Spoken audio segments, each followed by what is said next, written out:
सेपटा जो अच्छे से यूपी आलू अच्छे आ यूपी आलूटा सारे कहीं नौ ना देखला से मैंने अधिकांश कौन हो सिझुनी खाली पचा बाहर सेम रेट रोच आम किलेके 5-7 टଙ୍କା रखी बिकुचु 7 टଙ୍କା बेले जो फटा कणा जीव टंका 5 टଙ୍କା आम गोटे इे पाइबू तो मेन तो जो सारे डिपोरे आमको दौरान महंगार तो आम आनी केमी बिकूँ 32 कहने जोगाण मंत्री प्रतिदिन कहते आसंता काली स्वाभाविक हम आलू रूल्य किंतु जोगाण मंत्री कथा गोटे और वास्तविक किंतु स्थिति अलग ये हूँ कटकर कृषक बजार एवं आम गत काली छत्र बजार दिन तमाम थिलु छत्र बजार रे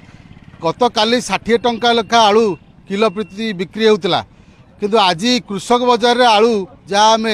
स्थिति परखिलु जे किलो प्रति 70 टंका 3 किलो 200 टंका पाखापाखि आलू बिक्री होची जो 10 ରୁ 12 जन ये जगार आलू बिक्री करुले व्यवसायी मात्र जड़े 2 जन आलू बिक्री करुँच आम सहित किसी खाउटी अच्छा प्रतिक्रिया नवा।